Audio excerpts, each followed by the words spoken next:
Shalom. Apa kabar semua saudara di GBI Jalan Sasetan dan Pasar? Bersyukur kepada Tuhan karena sekian lama saya tidak hadir di antara saudara. Mungkin sudah 2-3 tahun ini. Dan hari ini bisa bertemu lagi dengan saudara. Senang sekali walaupun jarak jauh. Kami ada di Nabire. Tapi satu hal yang kita percaya. Bapa di surga dan Tuhan Yesus dan Roh Kudus selalu hadir dimanapun kita berada. Saudara, memang dalam situasi COVID-19 ini, ternyata semua tatanan hidup dan pola hidup itu berubah total. Contohnya, ibadah kita sudah 2 bulan lebih, nggak bisa kumpul-kumpul seperti dulu lagi. Akhirnya terbukti, tanpa suasana yang wah, lampu-lampu yang wah, alat musik yang wah, WL singer tanpa itu semuanya, ternyata Papa tetap hadir dalam hidup kita. Bersyukur kepada Tuhan untuk COVID-19 ini walaupun menakutkan. Tapi percaya saudara, di sini ujian itu terjadi. Maka itu tema yang Bapak Gembala beri kepada kita untuk belajar. Itu temanya unik. Tantangan hidup membuat kita ini kuat. Dan itu betul. Karena apa? Dengan tantangan itu, istilah saya ini ya, otot-otot iman kita itu dilatih tiap hari. Jadi nggak kendor lagi. Kalau dengan tantangan, dengan kesulitan, maka otot-otot iman kita itu jadi kuat. Nah, maka itu saudara dikasih Tuhan, nikmati tantangan itu. Mungkin saudara kaget, tantangan kok dinikmati? Betul. Tantangan itu perlu dinikmati dalam hidup kita. Karena dengan tantangan itu kita bisa maju. Justru hati-hati kalau hidup kita sebagai murid-murid Tuhan Yesus tidak ada tantangan, itu justru dipertanyakan. Berarti ada yang salah dalam hidup kita. Oke, saya akan bacakan dulu Ulangan pasal 32. Ini keren sekali ya, salah satu sikap atau karakter Papa kita di surga. Dia menggambarkan dirinya seperti induk Raja Wali. Keren bukan?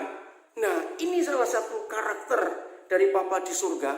Dengan tema yang Bapak Gembala terima dari Roh Kudus, kita belajar untuk siap menghadapi tantangan. Maka itu nanti akhir daripada pengajaran ini, diharapkan semua saudara yang mengaku murid Yesus harus berani menghadapi tantangan. Maka itu saya katakan, malah kalau nggak ada tantangan, seminggu misalnya hidup kita biasa-biasa saja, langsung cari, kemana kamu? Aku kangen. Wih, keren bukan? Maka itu saya punya istilah mengajar di banyak tempat, mengajar pada semua orang. Hidup murid Yesus harus ketagihan persoalan, ketagihan masalah, ketagihan tantangan. Ketagihan loh saudara, tapi bukan cari masalah loh ya, tidak. Harus ada badai dalam hidup kita, itu penting. Mungkin ada yang ngamen kali mendengar ini. Badai itu penting, karena itu bisa menguatkan kita. Oke, Ulangan 32. Begini kata Tuhan, ayat yang ke-11. Ya. Laksana Raja Wali. Sekali Ulangan 32 ayat 11. Laksana Raja Wali, burung elang menggoyang bangkitkan isi sarangnya, melayang-layang di atas anak-anaknya, mengembangkan sayapnya, menampung seekor. Artinya seekor demi seekor, tergantung anaknya berapa Raja Wali itu. Dan mendukungnya di atas kepaknya. Saudara perhatikan, ada perbedaan. Mengembangkan sayapnya, ya, menampung seekor, menampung. Oke. Dan mendukungnya di atas kepaknya. Kenapa tulisannya beda? Kalau sayap itu menampung, tapi kalau kepak itu mendukung, ternyata beda. Nanti kita lihat perbedaannya. Saya lanjut dulu ayat 12. Masih Ulangan 32. Perhatikan. Demikianlah Yahweh sendiri. Demikianlah Yahweh sendiri. Ngapain? Artinya Bapa di surga menggambarkan dirinya terhadap kita. Dia itu Raja Wali. Dan kita anak-anaknya. Demikianlah Yahweh sendiri menuntun Israel, menuntun kita. Perhatikan kalimat terakhir ayat 12 ini penting sekali. Dan tidak ada dewa Allah Tuhan asing yang menyertai Israel atau menyertai kita. Ini dahsyat sekali. Jadi kalau anak Raja Wali sejak netas, ya, entah sampai berapa bulan umurnya, saya lupa, tapi saudara bisa cari di Google. Setiap hari 2-3 kali mungkin, saya nggak tahu, induk Raja Wali, bapaknya si jantannya Raja Wali itu datang dengan mengirim, membawa makanan di paruh mereka. Masih ingatnya? Anak-anaknya senang.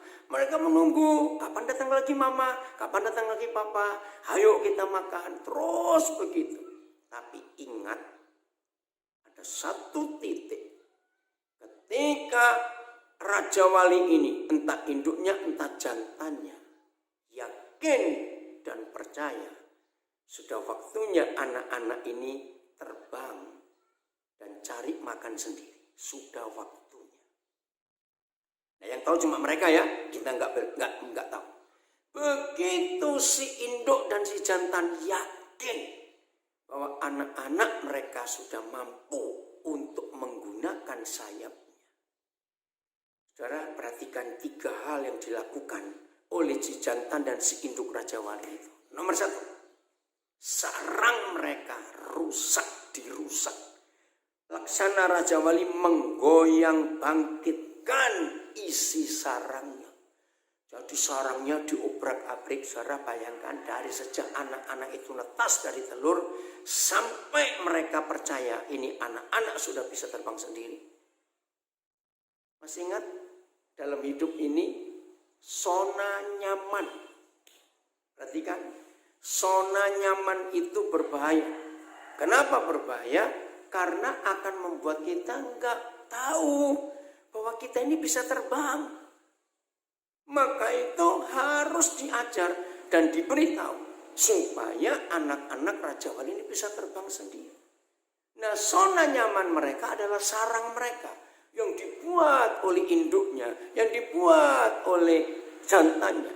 Dan tahu sarang Raja Wali itu minimal, saudara, sekian meter di atas permukaan tanah.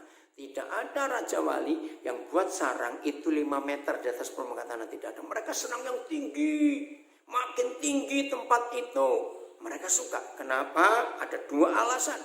1, supaya predator, ya, binatang-binatang yang akan memangsa anak-anaknya kalau baru netas itu tujuannya supaya mereka nggak diganggu. Tapi yang kedua ini yang penting, saudara. Mengapa Raja Wali memilih sarang tinggi sekali, sedapat mungkin, setinggi mungkin? Ini yang kedua ini penting, supaya ketika tiba saatnya anak-anak itu harus belajar terbang. Bayangkan kalau orang Jawa bilang tinggal dijongkroke, mau ya, tinggal didorong. Ketika sarang itu diobrak-abrik, bingung anak-anak itu, pasti ketakutan, pasti teriak-teriak. Renungkan, pasti kalau mereka bisa ngomong seperti kita, mama kenapa engkau kejam sekali, papa kenapa engkau kejam.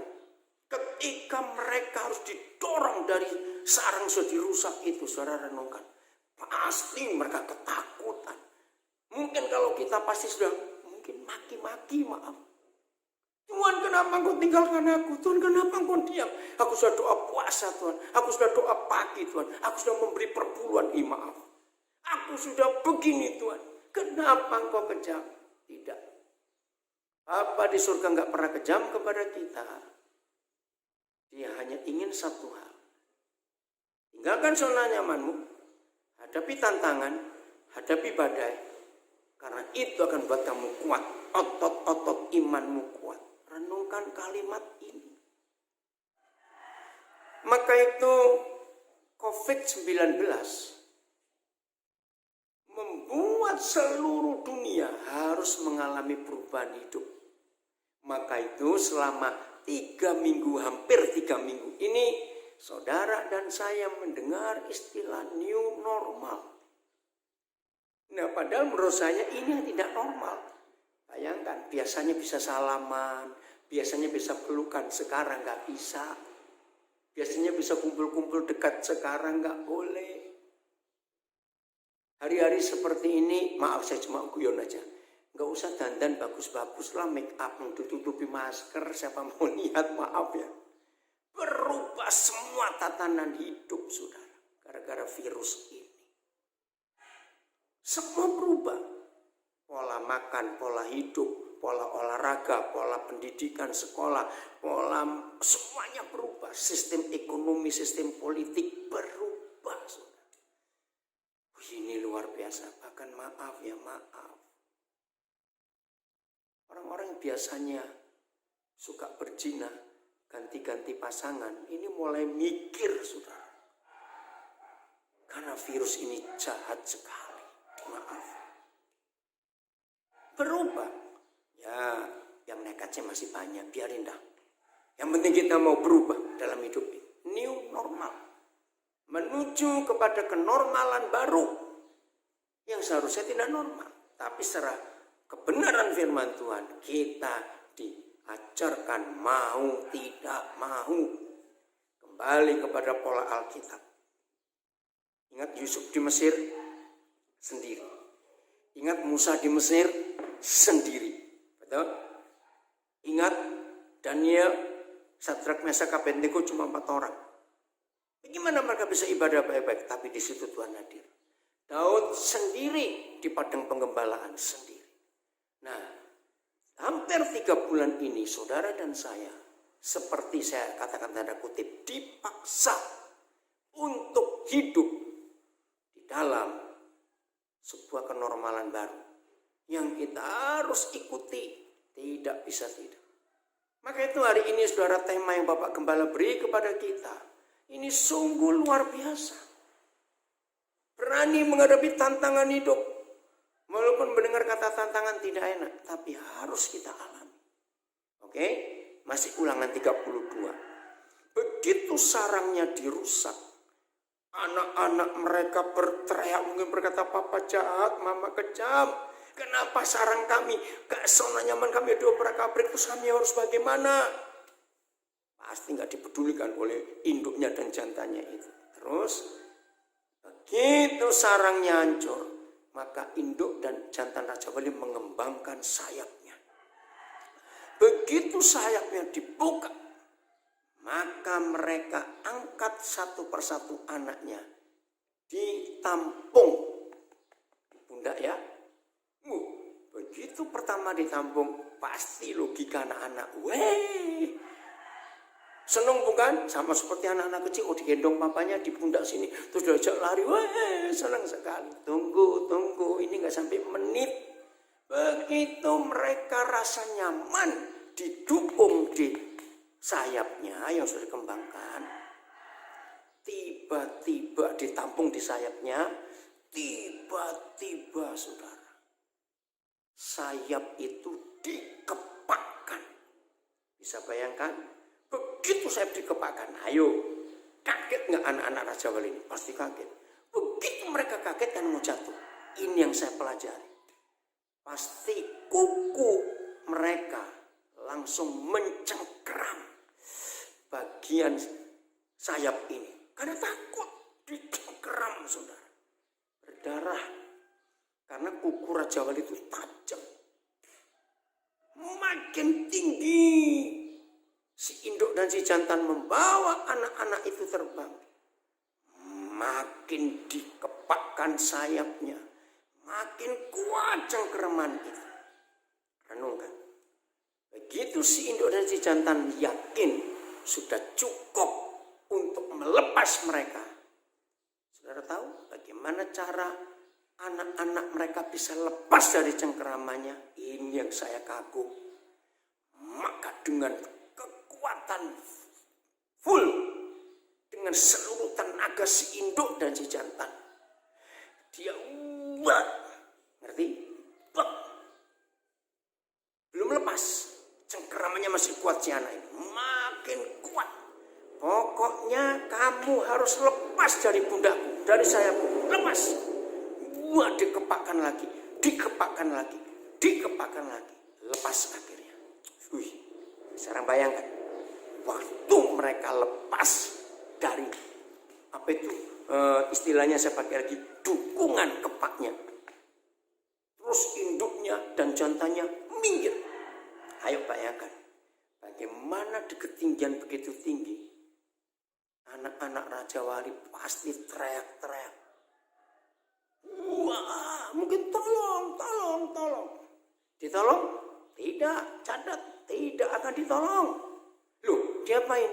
Justru induknya dan jantannya ingin meyakinkan mereka bahwa kamu juga bisa terbang seperti kami. Gunakan sayap yang selama mereka hidup dari atas sampai hari itu nggak pernah tahu kalau sayap mereka itu punya kekuatan yang luar biasa. Selama mereka jadi Raja Wali, hari pertama netas sampai umur segitu, mereka tidak pernah tahu bahwa mereka bisa terbang seperti induknya dan seperti jantannya.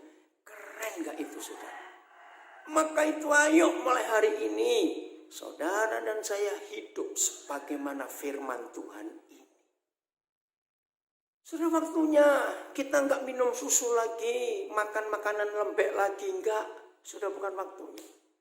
Kita sudah dewasa, harus makan makanan keras. Ini kebenaran kita harus miliki. Maka itu kita harus berani menghadapi tantangan. Maka itu saya katakan nanti pada akhir pelajaran ini, maka saudara harus punya konsep ketagihan tantangan, ketagihan persoalan, bukan cari masalah loh ya. Karena itu membuat kita kuat. Kembali ke Raja Wali. Tidak ada ayatnya di sini, tapi saya pernah baca buku dan lihat film-film tentang Eagle atau Raja Wali. Kalau ada anak-anak Raja Wali yang belum tahu menggunakan sayapnya, tapi itu jarang sekali. Itu induk dan jantan ngelihat dari bawah, saudara, sambil terbang ya, ngelihat.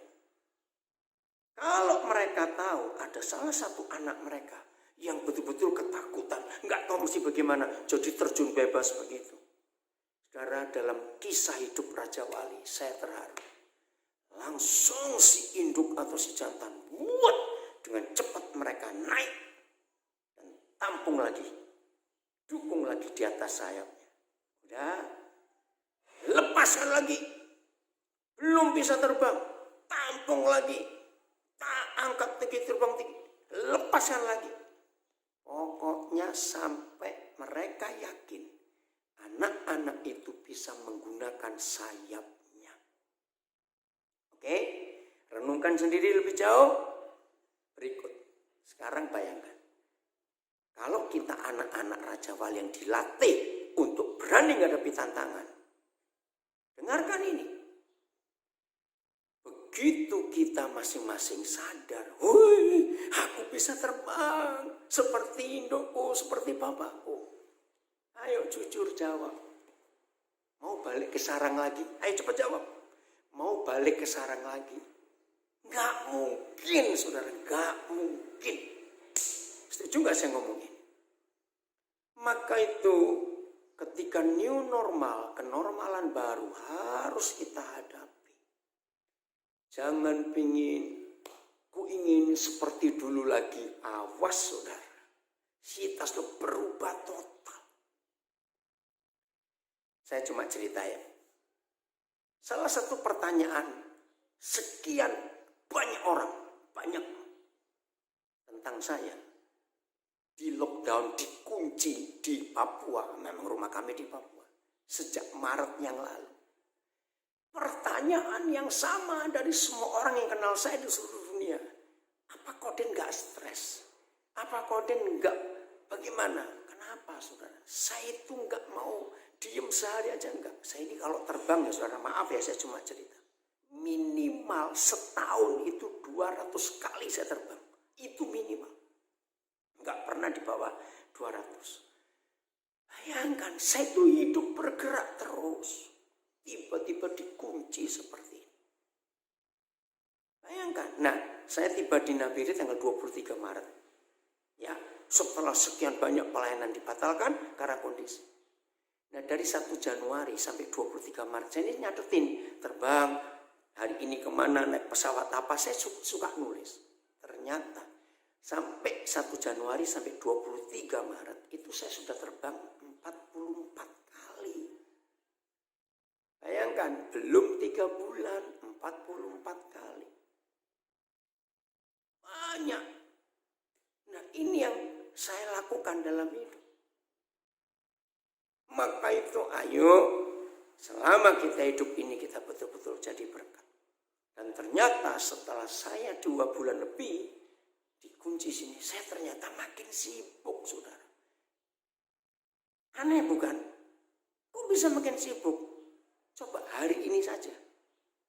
Ya, saya harus ngajar 3 kali.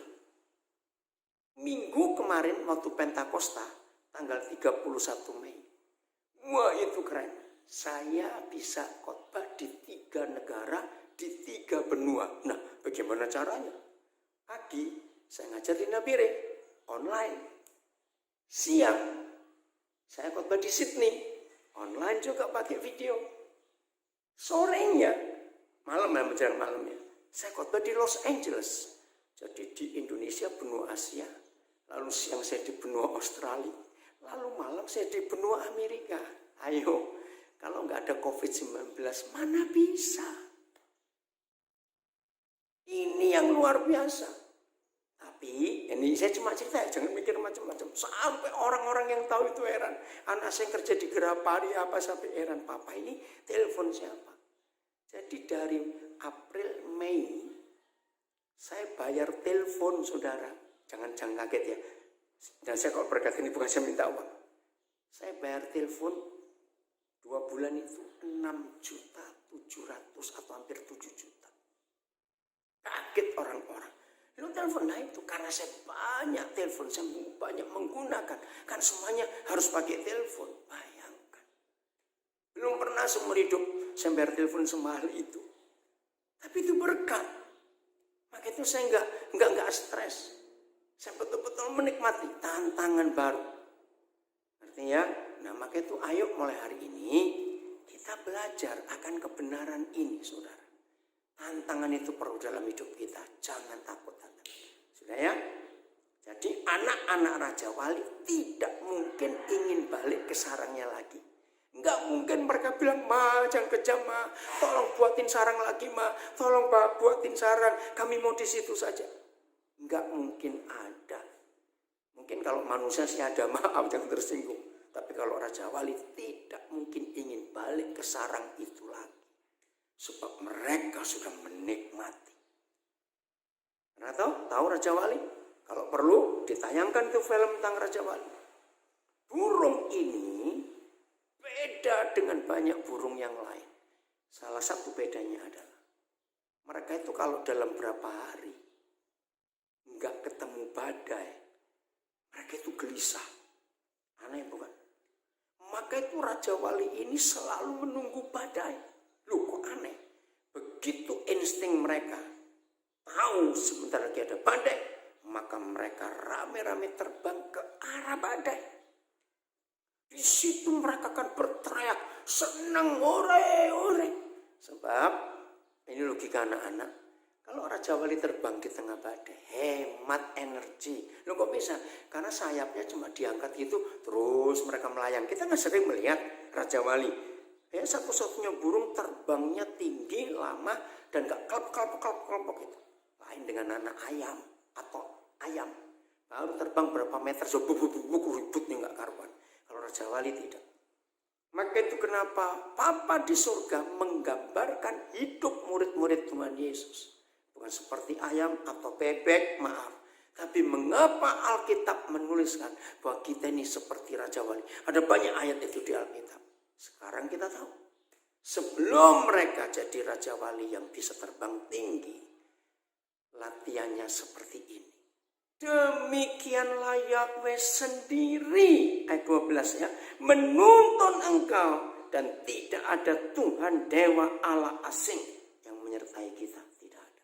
Dia sendiri. Bapak terima kasih. Terima kasih kami bukan anak ayam, tapi kami ini anak jawali. Dan sebagai raja wali, kami mau menggunakan sayap kami untuk mencari badai, menghadapi badai, dan di tengah badai. Itulah tantangan yang paling luar biasa. Jelas ya? Siap? Awas. Kalau sudah jadi raja wali, jangan pengen jadi bebek atau ayam. Awas. Tetap raja wali. Mari kita lihat gereja-gereja di Makedonia.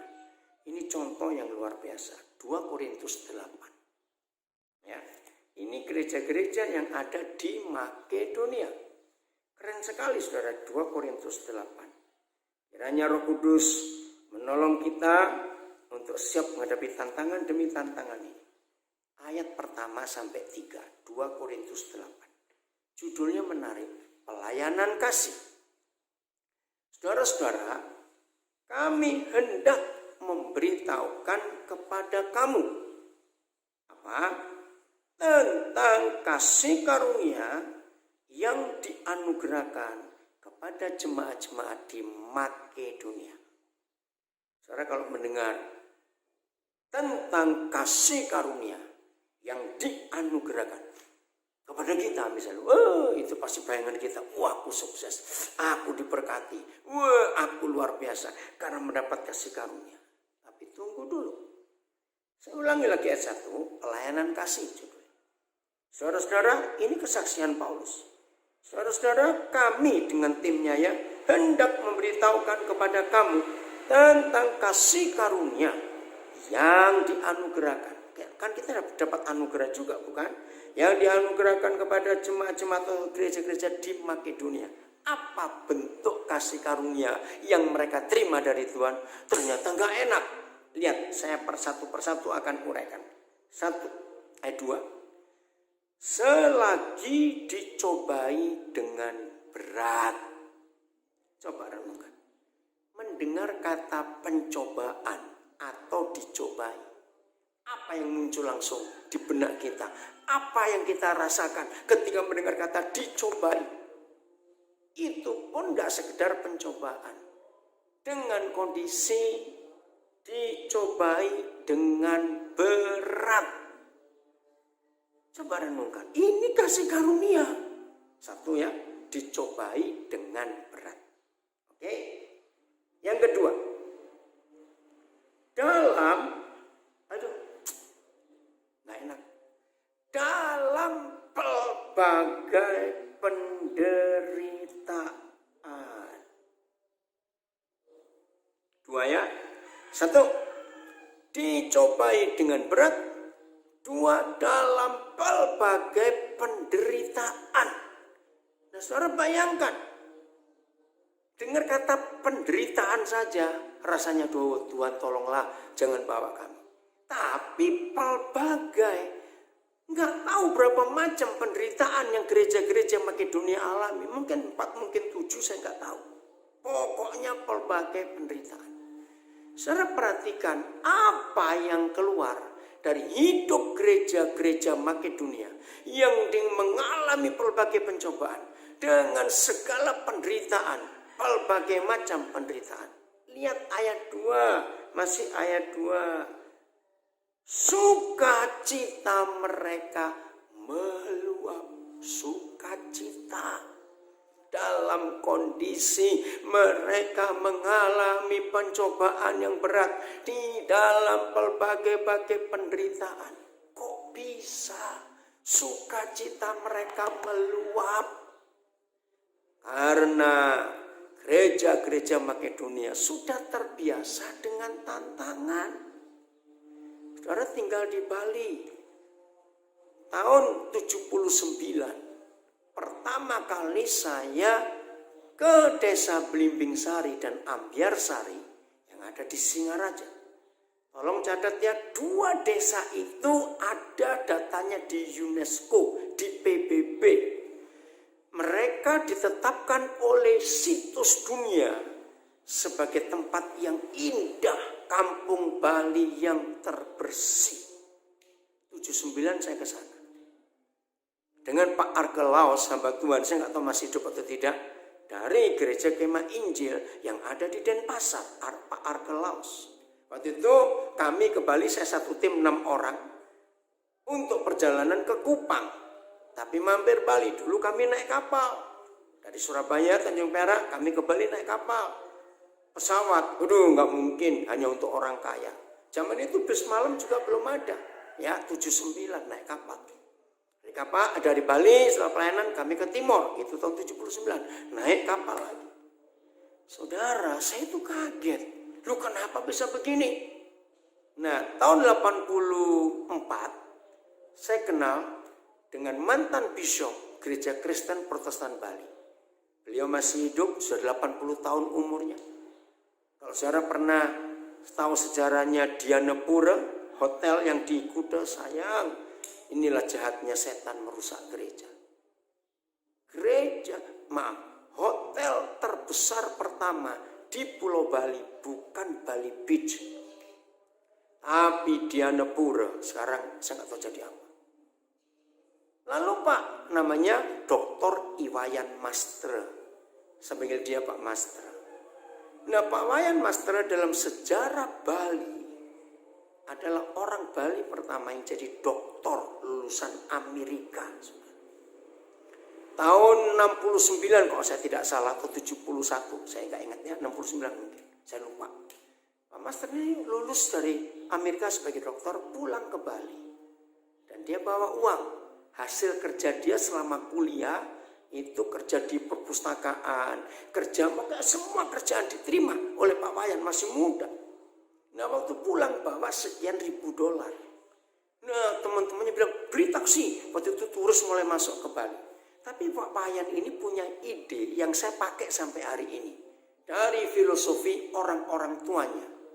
Ya, karena orang menjadi murid Yesus sebagai orang Bali itu menderita.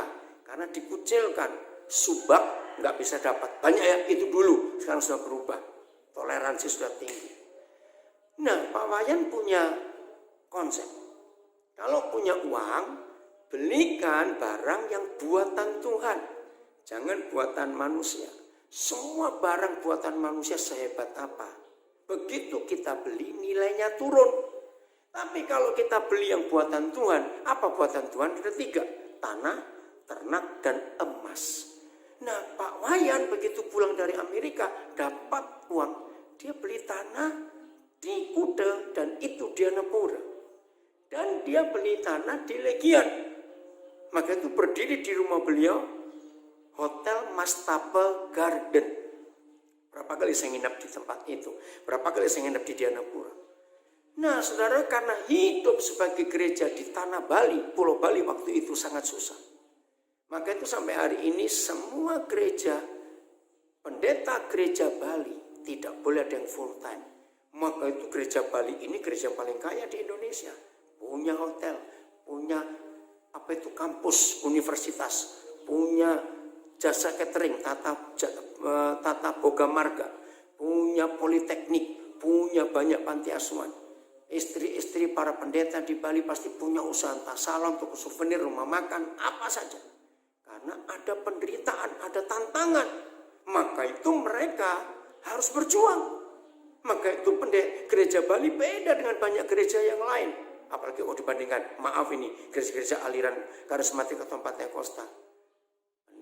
Pendeta gereja Bali harus berjuang sendiri. Nggak boleh minta uang jemaat karena keadaan itu susah. Maaf. Nah, Belanda karena melihat orang-orang Bali yang jadi Kristen terkucilkan, maka Belanda mengungsikan mereka ke Singaraja supaya jauh dari pusat kota Denpasar. Disitulah Belimbing Sari, Ampiar Sari berdiri sampai hari ini. Keren. Kalau tidak ada masalah, tidak ada tantangan, tidak ada kesulitan, maka orang Bali beda, Kristen Bali beda. Maka itu sekarang Belimbing Sari, Ampiar Sari luar biasa. Bagi saudara yang tinggal di Denpasar, harus mengunjungi 2 desa itu. Keren sekali, saudara. Sungguh Tuhan dipermuliakan lewat itu. Nah, inilah bukti sukacita mereka meluap. dalam kondisi mengalami berbagai pencobaan, mengalami dicobai dengan berat di dalam berbagai penderitaan. Belum selesai. Kondisi ketiga, masih ayat 2, saudara. 2 Korintus 8 ya. Dan, ini loh, dan lagi. Meskipun mereka sangat miskin. Saya pertama belajar ayat ini awal tahun 80-an. Saya itu lama, nggak tahu berapa menit, cuma bengong. Dicobai dengan berat, di dalam berbagai penderitaan, dan kondisinya sangat miskin. Setiap kali ngajar ini saya harus cerita. Waktu suatu malam saya duduk bersama dengan anak-anak saya. Ya, lagi santai. Tiba-tiba saya ingat, saya itu sudah lama cari. Akhirnya saya bilang, nah tolong, ada 4 atau 5 orang, saya lupa. Nah, papa mau cari definisi. Miskin dan sangat miskin itu definisinya apa? Ternyata salah seorang anak saya yang guru sejarah jawab. Yang lain jawabannya terlalu panjang. Pak, kalau miskin itu nggak punya apa-apa. Terus kalau sangat miskin, apa-apa tidak punya. Saya tertawa. Dan saya setuju. Coba renungkan. Miskin itu nggak punya apa-apa. Tapi kalau sangat miskin, apa-apa tidak punya. Ngerti nggak? Oke, renungan sendiri. Saudara, dalam 3 kondisi. Dicobai dengan berat, di dalam berbagai penderitaan, dan sangat miskin. Sukacita mereka meluap. Ada satu kondisi lagi. Kalimat terakhir ayat 2 Korintus 8. Namun mereka kaya dalam kemurahan. Jangan diterjemahkan, berarti mereka suka bagi-bagi duit. Bagaimana bagi duit? Mereka sangat miskin. Lalu kemurahan apa yang mereka bagikan, yang mereka kaya? Ternyata karunia, ternyata murah di dalam mana ya? Namun mereka kaya dalam kemurahan. Nggak harus memberi materi atau uang, menghibur orang, cerita. Kami itu ngalami begini, oke ya? Untuk melihat ini, nanti kita akan kembali ke 2 Korintus 8. Tapi saya ingin bacakan dulu Ibrani 2 ayat 18. Bagaimana nggak punya apa-apa, tapi bisa berbagi, terus kaya di dalam kemurahan. Ibrani 2 ayat 18. Saya mau bacakan ini, luar biasa saudara. Ibrani 2 ayat 18. Maka itu tantangan-tantangan yang kita hidupi, itu akan jadi berkat yang besar untuk orang lain. Sebab oleh karena Yesus Tuhan kita sendiri telah menderita karena pencobaan, maka ia dapat menolong mereka yang dicobai. Ini kan luar biasa. Jadi Tuhan Yesus kita sebut penolong kita. Betul. Memberi jalan keluar untuk semua masalah hidup kita. Betul. Dia yang paling tahu bagaimana penderitaan kita. Betul. Tapi saudara gak boleh lupa. Mengapa dan bagaimana Yesus bisa buat itu semua untuk kita? Ternyata ini jawabannya. Dia sendiri telah mengalami semua pencobaan itu. Karena dia sudah mengalami semua, maka itu dia bisa menolong orang yang kena pencobaan. Jadi sekarang saudara tahu mengapa gereja-gereja Makedonia dalam kondisi dicobai dengan berat dan mengalami berbagai penderitaan dan sangat miskin keadaannya, tapi sukacita mereka meluap dan mereka kaya dalam kemurahan. Ternyata untuk berbuat baik, untuk menyatakan Injil Yesus Kristus kabar baik, kita nggak perlu punya materi dulu. Kalau punya lain loh ya, ini yang nggak punya. Saudara dan saya ketika secara materi nggak punya apa-apa, kita masih punya tangan, kita masih punya mulut, kita masih punya ide. Nah, gunakan tangan kita untuk menolong, merawat orang lain. Gunakan mulut kita untuk menghibur, menasihati, menguatkan orang lain. Gunakan ide-ide kita untuk menemukan jalan keluar. Ini kesaksian kemarin, saudara. Ya. 3 hari yang lalu ada seorang saudara, anaknya 2. Dia telepon saya. Aduh, kondisi kami berat. Tapi maaf loh ya, saya telepon ini bukan minta apa-apa dari Koden. Saya cuma ingin berbagi. Saya nggak ada tempat. Saya tahu kalau saya berbagi masalah ini kepada teman-teman, pasti konotasinya saya minta duit. Nah, saya berani cerita ke Koden karena saya tahu Koden sendiri nggak punya duit. Ya enak tuh kan kalau begitu. Aduh, dia itu usaha jual beli rumah, properti. Dalam kondisi seperti ini, sepi bukan? Nah, padahal dia menjagakan usahanya ini untuk membayar berapa kebutuhan. Waduh, waktu saya dengar itu, ya saya bilang, pasti ada jalan keluar. Saya cuma hibur, saya kuatkan. Ingat loh, Tuhan itu bilang, anak burung aja nggak dibiarkan kelaparan begini. Dia saya tahu. Oke, luar biasa ya. Itu 3 hari yang lalu. Kemarin, ada satu keluarga, konseling pranikah untuk anaknya. Jadi saya ngomong dengan orang tuanya, saya ngomong dengan anaknya, cukup panjang saudara, hampir 1 jam atau lebih, saya nggak rasa. Nah, tiba-tiba ini belum selesai. Aduh, maaf ini Koden, kami harus pergi ya ke Surabaya. Dia bilang, oh ya udah enggak apa-apa, nanti sambung lain kali. Tapi ini loh Roh Kudus hebat. Kamu tanya dong, Den, kenapa mereka ke Surabaya? Akhirnya saya tanya, kalian ada keperluan apa dari Malang ya? Ada keperluan apa ke Surabaya? Ini mau cari rumah buat anak kami nanti kalau menikah. Wih, hebat. Udah dapat? Belum. Tapi dalam sebulan ini setiap weekend kami bolak-balik Malang Surabaya untuk ngelihat. Kami sudah melihat kira-kira 16 rumah. Nggak ada yang cocok. Oh ya? Loh, mau nggak? Kau kenalin 1 orang. Loh, ternyata mereka kenal. Orang ini yang agen properti ini. Loh, sejak kapan dia? Ya memang belum lama sih, 2 tahunan kira-kira. Oke, minta nomor teleponnya. Saya nggak nyangka, saudara. Ternyata mereka telepon agen properti ini. Saudara, kira-kira jam 4 sore saya ditelepon agen properti ini sambil menangis sukacita. Aduh, terima kasih. Loh, kenapa? Yang Koden suruh kontak. Hari ini mereka beli rumah yang saya agen. Dan dia cerita, ini betul-betul Tuhan. Kenapa? Enggak sampai 30 menit. Dan hanya melihat 1 rumah. Jadi, saya sampai terharu sendiri. Terus, enggak lama setelah ditutup telepon, saya mau telepon yang orang Malang itu. Ternyata dia telepon dulu. Bilang, Koden, terima kasih, terima kasih. Aduh, kalau tahu begini, ngapain kami sebulan ini bolak-balik, capek cari rumah. Begitu dia tunjukkan 1 rumah ini, dan di daerah yang kami cari, di Surabaya Barat.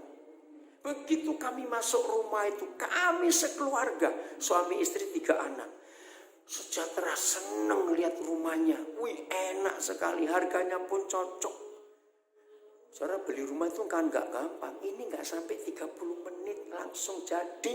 Dan hari ini mereka kan notaris buat akta jual beli semuanya. Sekarang setelah ditelepon oleh agen properti, ditelepon oleh yang dapat rumah, saya itu merenung. Ternyata menjadi berkat itu gak tunggu kaya dulu. Catat itu. Betul? Tiba-tiba Roh Kudus tunjukkan.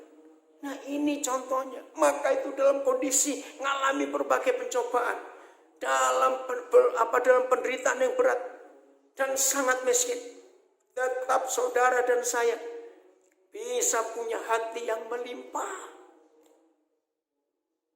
Renungkan ini, tetap bisa jadi berkat. Maka itu kalau Tuhan izinkan semua yang tidak enak terjadi di hidup kita, jangan ngeluh, jangan ngomel, karena itu pasti ada yang baik, yang indah, yang Tuhan siapkan untuk kita semuanya. Jelas ya? Ini gereja-gereja Makedonia. Terus ayat 3, 2 Korintus 8. Aku bersaksi, Paulus, Pasti nggak bohong bukan? Aku bersaksi bahwa mereka telah memberikan menurut kemampuan mereka. Puji Tuhan. Saya pikir stop. Tidak. Ayat 4 berkata, masih ayat 3 ya. Saya ulangi, ayat 3. Aku bersaksi bahwa mereka telah memberikan menurut kemampuan mereka, bahkan melampaui kemampuan mereka. Nah, kalau ini bicara uang, bicara materi, bagaimana mereka bisa memberi melampaui kemampuan mereka? Artinya ngutang dong. Maaf. Tidak, mereka tidak ngutang. Hari Senin yang lalu, istri saya itu tanya, di depan pagar, di pintu pagar rumah kami ada gantungan, kantong kresek, ternyata isi tape. Memang saya ini suka tape ubi. Tapi nggak ada yang tahu, istri saya nggak tahu, saya juga nggak tahu. Padahal kami itu di rumah, ada orang kasih. Siapa yang kasih tape ini? Nah, saya suka tape, ya saya tahu, kami tahu pasti ada seorang. Nah, cuma kok kami nggak dengar. Rupanya mereka sungkan, nggak berani ketok kenceng-kenceng pintu pagar itu. Nggak lama setelah saya makan, ada yang telepon istri saya. Luis, tadi saya kirim tape. Oh, kamu toh. Aduh, terima kasih, lo enak sekali. Nah, saya nggak sempat telepon dia. Itu hari Senin. Ya. Nah, Selasa pagi, ini dalam kondisi lockdown begini, perubahan kurikulum sekolah. Maka saya dengan tim kurikulum sekolah kami di Nabire harus membuat kurikulum online. Apalagi kan itu Menteri Pendidikan belum mengumumkan, itu baru hari Senin, saudara, bahwa harus tahun ajaran baru 13 Juli, betul. Tapi kemungkinan sampai Desember kita masih online. Wih, lama sekali. Itu kan hari Rabunya. Nah, kami Senin sudah buat itu. Jadi ketika diumumkan, kami bersyukur. Nah, salah satu tim kurikulum itu lagi di Makassar. Sedang perlu laptop. Mumpung di Makassar. Dia bilang sebelum balik ke Nabire. Puji Tuhan. Nah, dia mau cari yang semurah mungkin. Jangan. Kamu nggak boleh. Papa mau kamu cari yang terbagus. Berapapun harganya. Padahal saya ngomong itu nggak ada duitnya. Tapi saya percaya Tuhan cukupi karena bukan untuk saya. Udah. Hari Selasa dia baru cari. Sore-sore dia cari. Ya, dapat yang harga 4.600.000. Tak tahu hati saya tergerak. Bisa nggak naik lagi? Kan aneh bukan? Supaya bagus. Kalau kamu dapat laptop bagus, ini anak saya ini pintar memang, hebat sekali saudara. Pasti bisa menolong dan gambarnya pasti akan bagus. Ya, tapi kan mahal. Sudahlah. Semahal-mahalnya kan nggak sampai jual rumah, saya bilang. Dia tertawa. Udah? Aduh, saya sudah pulang lagi. Ya nggak apa-apa, karena dari kota ke rumahnya itu agak jauh. Kota Makassar dia di Galesong, agak jauh. Nanti sore lah, gitu. Saudara sudah tahu? Nah, sore dia pamit. Saya sekarang berangkat. Udah kamu berangkat. Begitu berangkat, saya baru ingat. Saya ini belum terima kasih pada yang ngasih tape. Saya telepon. Aduh, terima kasih lo, maaf. Telat untuk bilang terima kasih. Oh, nggak apa-apa. Karena tahu-tahu si suami itu ngomong. Oke, mana? Saya mau ngomong. Apakah lagi perlu duit? Kaget saya. Aduh, pertanyaan ini aneh. Mana ada orang hidup nggak perlu duit? Maaf. Terus, ya ini ada guru. Nah, dia orang Nabire, saudara. Ada guru, dia tahu perjuangan kami untuk sekolah. Lagi perlu laptop. Oh ya? Sekarang di mana? Di Makassar. Ini lagi jalan menuju ke toko. Ya udah. Berapa harganya? Minta nomor rekeningnya. Saya kaget, saudara. Hah? Betul? Iya. Roh Kudus gerakan saya. Saya telepon anak itu. Puji Tuhan, sudah dapat. Oke, saya nanti akan ke tempatnya. Nah, dari 4 jutaan itu kalau naik dikit tapi lebih bagus, itu harganya 7.300.000. Aduh, mahal ini, sudah nggak apa-apa. Nah, suatu harganya, saya telepon orang ngasih tape ini. Maaf loh, jadinya mahal. Oh, nggak apa-apa, saya kirim 7,5 juta. Saudara bayangkan. Ini loh, maka itu jangan takut untuk memberi, untuk berkorban. Roh Kudus, nah itu yang saya alami. Memberi melebihi kemampuan. Ternyata bukan Tuhan minta saya membayar laptop itu, saya nggak mampu. Tapi melebihi kemampuan. Ternyata Tuhan bisa pakai cara lain. Betapa indahnya kalau kita hidup seperti ini, saudara. Maka itu musuh utama Injil bukan setan. Maaf. Musuh utama Injil itu orang Kristen yang kaya tapi pelit. Catat itu, maaf saya berkata. Apa itu musuh Injil? Awas pura-pura lupa. Orang Kristen kaya tapi pelit. Itu musuh Injil. Ayo mulai hari ini kita sungguh-sungguh hidup dalam kebenaran ini. Lakukan firman Tuhan. Praktekkan firman ini. Jadi tantangan itu nggak usah dihindari. Kalau nggak ada tantangan semingguan, cari di mana dia. Biar otot-otot iman kita itu kuat, itu sempurna.